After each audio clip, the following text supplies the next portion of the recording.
Nous recevons la fondatrice et organisatrice du festival Ono'u, Sarah Ropigna. Bonsoir. Bonsoir Marouki, bonsoir à tous. Alors Sarah, pour cette 7e édition, 2 temps forts. Le premier du côté de Punaauia avec Tavere jusqu'à la fin du mois de novembre. Le second dans la ville de Papeete au début du mois de décembre. Alors qu'est-ce qui est prévu ? Alors, il est prévu que tout d'abord, je suis très heureuse de vous retrouver après 2 années, comme tu le disais, d'une crise Covid qui, pour le moins, a perturbé nos vies et nos calendriers, puisqu'il y a eu des annulations, des reports, et c'était très compliqué de déjà pouvoir la maintenir. Et c'était surtout un bonheur de retrouver le chemin des Hauts du Tira, où en fait, qui accueillait le festival Ono'u pour sa 6e édition avec l'OPH et le ministère du Logement. Et c'était une façon de leur dire qu'on ne les oublie pas et que j'espère qu'on pourra continuer ces actions également artistiques dans les quartiers. Et cette année, c'est aussi un bonheur de pouvoir s'étendre sur la commune de Punaauia, qui devient partenaire du festival, et d'avoir un format 100% local avec des artistes comme Ravage, que l'on a vu à l'image, mais également Rival et Pierre Motahi qui rejoint l'organisation, qui sont des talents qui pourront s'exprimer pendant ces 10 jours à venir sur un challenge quand même de réaliser le gunitage de Veitavere. Crois-moi, c'est assez compliqué. 600 mètres carrés, hein, c'est une fresque XXL. À la louche. C'est énorme. Mais 6 artistes qui vont travailler pendant plusieurs jours. Pendant plusieurs jours, oui, sur une dizaine de jours. Bon, après, les tunnels de Papeete, c'est un autre challenge que l'on réalise grâce à la commune de Punaauia, que je remercie encore. Et ce sera aussi l'occasion de pouvoir révéler des techniques et des thèmes qui seront différents, mais que j'invite la population à découvrir, surtout en temps réel, parce que c'est toujours meilleur de pouvoir venir à la rencontre des artistes, de pouvoir échanger avec eux et communiquer. Et surtout, également, le temps fort de la 2e partie du festival sur les sculptures, qui est, comme tu l'as annoncé, la grande nouveauté. Du 3 au 7 décembre à Papeete, alors ? Tout à fait. Ça me tenait à cœur de pouvoir continuer à être créatif avec Ono'u et innovant.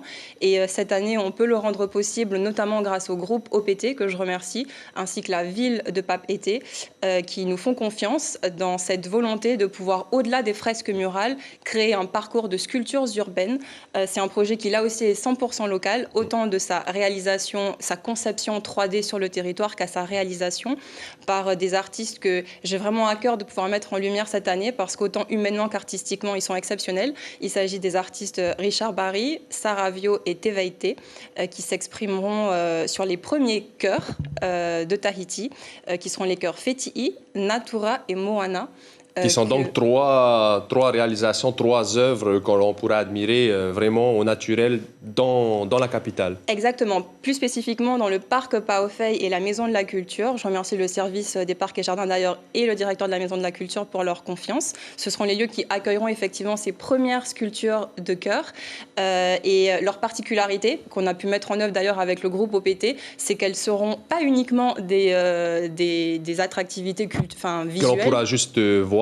Voilà, ça va au-delà de ça, c'est de créer une immersion complète. On a pour objectif de pouvoir les doter de QR codes qui permettront d'avoir accès à des compositions musicales originales, ainsi qu'à des podcasts en français, en tahitien et en anglais qui permettront de valoriser soit les légendes ou les thématiques qui sont mises en valeur par ces artistes locaux sur leurs sculptures, et également de proposer une application de réalité augmentée pour plusieurs ou au moins l'une d'entre elles, qui soit aussi quelque chose de ludique et de pédagogique pour que ce soit vraiment un projet artistique plus complet et immersif. Alors là, ce sont exclusivement des artistes locaux que vous avez retenus pour cette 7e édition.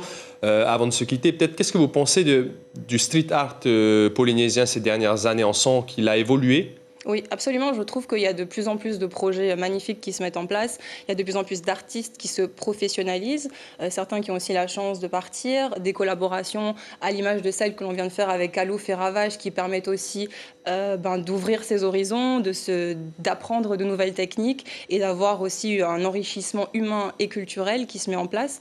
Et naturellement, toujours avec Ono'u, j'encouragerai au maximum ce genre de collaboration et ce type de projet. Et autant sur les murs que les sculptures à venir, parce qu'on travaille au-delà des chœurs de Tahiti, qui effectivement est ce projet 100% Made in Tahiti que je tenais absolument à pouvoir lancer cette année. On prépare également de belles surprises pour la 8e édition qui devrait arriver dans le courant du premier semestre, avec des sculptures de beaucoup plus grand format, avec des techniques aussi très différentes qui allient de la 3D, du recyclage plastique, de la pierre ou du bois. Faut toujours continuer, je pense, à s'enrichir en apprenant de l'étranger, tout en valorisant notre patrimoine patrimoine naturel et culturel. En tout cas, c'est la mission que je porte avec Ono. On ressent vraiment aussi les pouvoirs publics vous sollicitent beaucoup, les communes. On sent que le street art participe à l'embellissement aussi d'une commune. Oui, je pense que c'est l'embellissement et aussi au bien-être de la population. Et à l'image de ce qui se passe sur les hauts du tirage, je trouve qu'ils sont toujours très fiers. Alors en plus, quand il y a des artistes locaux qui interviennent, on sent que ils sont toujours très curieux. Déjà, souvent, ils se connaissent. Il y a un contact qui est parfois plus facile qu'avec des artistes internationaux. Mais c'est sûr que les communes accueillent de beaux projets parce que je pense que ça plaît avant tout à la population. Et je sais que certains pensent que l'art, c'est parfois anecdotique, que c'est secondaire. Moi, je fais partie des personnes qui considèrent que c'est aussi de la nourriture pour l'esprit et qu'il faut essayer d'en prendre autant soin que pour son corps. Et en tout cas, je remercie effectivement autant la direction de l'équipement pour les tunnels de Tahiti que les communes comme la ville de Papeete ou de Punavia qui nous font confiance et qui permettent que ces beaux projets d'embellissement et d'art urbain puissent continuer avec des artistes locaux et également internationaux. En tout cas, à retenir, Sarah, entre le 19 et le 25 novembre du côté de Veitaveri, plutôt dans la vingtaine de novembre, on pourra commencer à admirer un petit peu le travail prochain, de la fresque XXL. Il y aura déjà de belles évolutions Une petite ébauche en tout cas. Tout à fait. Et entre le 3 et le 7 décembre pour les statues, donc dans les jardins de Paufei et dans les sculptures de cœur dans les jardins de Paufei et donc dans les jardins de la Maison de la Culture. Tout à fait. Merci beaucoup Sarah Opinion. On espère retrouver les productions vidéo aussi de cette 7e édition par la suite toujours, sur notre chaîne. On travaille sur un contenu aussi qui soit un peu plus riche pour relancer la mécanique et la machine Ono. On vous souhaite bonne chance. Merci beaucoup d'avoir accepté notre invitation. L'information en continu sur Polynésie la première, Internet et réseaux sociaux.